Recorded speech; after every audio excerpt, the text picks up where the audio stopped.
Guys, welcome back to my channel, Cosmic Mystical Goddess. So I'm back with another video, okay? And today's video is about spirit communication powder, okay?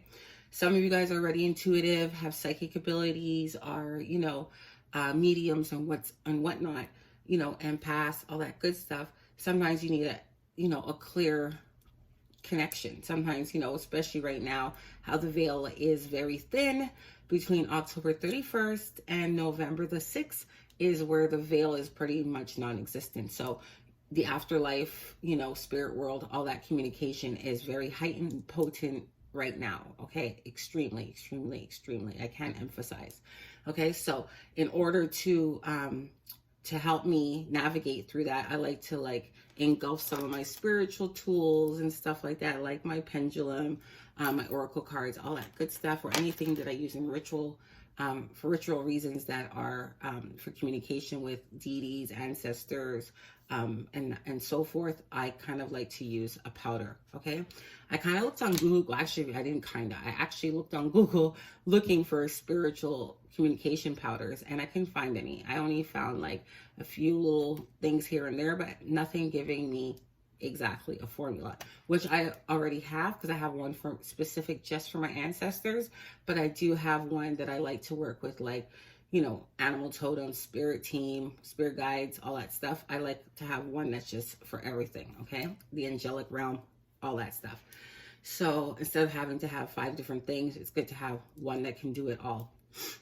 So that being said, I have this recipe that I'll be sharing with you guys, which I'm not including mugwort and wormwood, which are like staples in kind of spirit powders and stuff like that, or a tool in divination. So you can use like mugwort to make a tea. And I suggest not to do it if you're pregnant, but a lot of people do, like spiritual practitioners and stuff, like to drink a little bit of mugwort to help them with doing the oracle readings, okay? So that's just another tip for the newbies out there, okay? So getting back to this, oh, let me not forget. Please like, share, and subscribe, because I'll probably like ramble and forget to tell you guys, okay? So please do that and turn on your notification bell. That would be kindly appreciated. So getting back to the powder now, I have a little cheat sheet here because there's quite a bit of information on a little bit of the herbs, not too much, but really what is relevant to what you're using it for. Because I like to give you an understanding of why you are using what you're using instead of just telling you to throw all this in there and boom, So we'll start off with juniper berries, because juniper berries are really good for protection work, okay? So for me, I like to use it for protection against negative energy, as I'm calling forth all types of energies, right? Help during meditation and focusing and concentration, which you kind of need when you're doing that type of work, right? I have here honeysuckle, and honeysuckle is really good for a lot of things, for like money and all that stuff. But in regards to this, it's good for stimulating psychic powers, sharpening intuition, encouraging psychic dreams, and psychic visions, okay? So that's why we'll be using that. I also have here uva ursi. So these are like little tiny leaves. My nails are too long, but they look like this. And it's also known as bearberry, okay? Bearberry. It's like a tongue twister. Actual bear, like the spelling of a bear, the animal, and berry, like an actual berry fruit. So it's used a lot with animal totems. Anybody has an animal totem that's a bear, they love this kind of stuff, okay? And it's also known for clear psychic channels, increasing intuition. It's used in native traditions as a smoking concoction called kinnikinnick. So I can teach you guys how to make that if you want to. That is believed to carry their wishes to the ethers, to heaven, and all that stuff. That's the reason why they smoke it amongst various ceremonies, okay? And it's also known for protection, divination, and magical efforts, okay? To increase all of that. So uva ursi is a really good herb to have in there, okay? I also have here Galangal, which is also known as Little John Root. So they use this a lot in court case spells to gain favor and stuff like that, okay? But in regards to what we're doing, It's good for protection, hex breaking, psychic powers, psychic connection, and it promotes clarity of visions and assisting with contacting spirit guides. Okay, so Galangal root is the go-to if you want to connect to your spirit guides and you want help with any type of herb to bring you that kind of that blessing in that encounter. Use Galangal root. And it's also called, like I said, Little John. There's High John root, like High John the Conqueror. This is the Little John or Low John. Okay. I also have here benzoin. Okay, I have it in the powder form, and you can get it as a resin too, like whole chunks. But it's easier for me to blend it when it's already coming in powder form, so I like to buy it like this. Okay, so it's good for purification, astral travel, energy, like just increasing energy, melt away blockages, drive out evil spirits, because you don't want anybody, any type of spirit coming towards you, right? It's good, and it's associated with the air element. It helps in manifesting spirits, and great for shape-shifting as well, if you're into that, okay? And then I have here my lovely sandalwood. I love to use sandalwood. Oh, I love sandalwood so much. It's protective. It's great for resisting unwanted energies, once again, when communicating behind the veil, okay, or with spirit. As it's never been attacked by termites. So this is a very strong tree, and it's never been attacked by termites like most trees have. So it has that ability and that resilience about it, okay? It's also very high vibrational, and it's good and ideal for angelic magic. Okay, so that's a little bit about that one. I have here in the center dragon's blood powder. You can use the resin too, but like I said, easier for blending. That's why I have a lot of the stuff in powder form, what I can grasp that I have. So this enhances any type of work that you're doing, okay? It's just like adds that extra boost, okay? And it's very protective. It's great for exorcism and all that stuff. So it's like a all-purpose type of resin, okay? So that's dragon's blood resin. I have here these little chunks. I don't even know if I have it. Oh, actually I do. Oh. I have Angelica Root, so it looks like this. The little white chips that you see. Oh, what the hell? You have this little white chips that you see here on the plate. This is it here. And it's like a chalk. It's really easy to break, like snaps in half, you know? So I just break it up in little pieces, and then I just add it to my plate. And let me tell you about Angelic Root. Oh, well, Angelica Root. Let's see here. It banishes negative energy like most of the other ones do. It attracts positive energy, so it has the duality to it.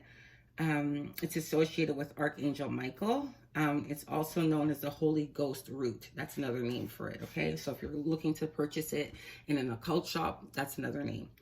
What else? It's protective, it wards off evil, and it brings good fortune. It's the fire element that it's associated with, and it's greatly used for divination and angelic work, okay? So that's that on Angelica. And then in here, I have a little bit of Mandrake. Mandrake is like a Harry Potter root, okay? And Mandrake is a good herb. It's rare, but you can find it in some occult stores or botanicas. It's also known as the sorcerer's root. It's a rare find, but it's great for magical power. Like I said, if I didn't mention, it resembles the human body when it's fully grown, okay? And it starts off like as a fetal child, okay? Like a fetus. So it's very linked very, very much so to the human anatomy, okay? What else can I tell you about it? It was also known and believed to be in King Solomon. It was in his ring, so which empowered him with immense magical power, okay? So yeah, it's an amplifier, even like more potent to me than the dragon's blood, okay? So, and it's very, very protective as well. So that's great to use when you're trying to conjure and contact spirits, okay? I also have here star anise, and star anise, it actually just helps with increasing your intuition. It's a great like starter one if you can't get a lot of these herbs. Star anise is like your bang for your buck, okay? So you don't need to have a certain amount, just one or two is fine, okay? I also have here that I didn't put on the plate, but that is Calendula Flowers. And Calendula is great for psychic spiritual powers and associated with Day of the Dead, okay? Which today is November 2nd, and it is the Day of the Dead, right? So perfection time to be actually making this powder. So I have here a blender, a coffee grinder actually. Don't forget the lid off. And in here is just metal blades, okay? So what I'll do off camera is I'll add my mixture to here and then I'll grind it inside and I'll let you guys see. But before I do that, I will add a bit of orange essential oil, because orange attracts angelic spirits and like ancestors and all that stuff and positive energy. A lot of spirits like the orange scent, okay? I also have here my crown chakra oil, and I'm going to add a few drops of that to my powder as well, because I don't like my powder too dry. I like it with a little bit of a texture, okay? I don't like to have it soaking wet, but somewhat like I can stick it and actually make it into an incense cone kind of idea. Just the texture, just to give you a general idea. So crown chakra obviously helps with opening up your crown, and communication has a lot to do with your crown, right? Your crown and your third eye. So you could add like amethyst to your body and stuff like that when you're doing the work. So I'm just gonna come right back as soon as I blend this up. Okay guys, so I am done grinding up my herbs, and this is what the powder looks like, okay? So as you can see, it's just powder form, perfection. And even though I added a bit of the oil, it somewhat sticks, but not too much, and it's not too dry. Okay, so it has the right consistency. This is the type of consistency you'd be looking for, because it'll still dry out a little bit. But I like to add mine and put them into an actual mason jar to keep them somewhat not too dry and more moist, you know? So I already sprinkled some in my cauldron. So I'm going to add a bit more here like that. Okay. And then I add my, I'll just use this as an example, my pendulum, and I use this and I smoke it out, right? Because it's one of the tools that I like to use sometimes. So, and I can take my cards, I usually take them out of their packaging or whatnot, and then I just whiff them over each individual deck. Mind you, I have like, I don't know, 50 decks, so I won't be doing all of those today, that's for sure. But, you know, if I ever need to, I will do this, okay? I like to do it when I'm doing readings, like I said, and all that good stuff. So there you have it. That is a fairly easy way to make a spirit communication powder, okay? Do you guys love my little Ouija board deco here? I actually have a real one, but this one is just so cute. I love it. And it just, you know, sets my intentions and has me focusing on what I really want, you know? So it just brings everything together. And what you will need to burn it, to burn the actual resin, let me not forget, you'll need a charcoal disc, okay? They look like this, and they're fairly easy to light. You can just take a lighter, light the bottom of it, wait a few seconds, and then drop it into your cauldron or a safe plate or dish that you have, okay? That's fire safety, okay? So that's all you need, and there you go. I hope you guys enjoyed the video. Please like, share, and subscribe, and stay tuned for more. Bye for now.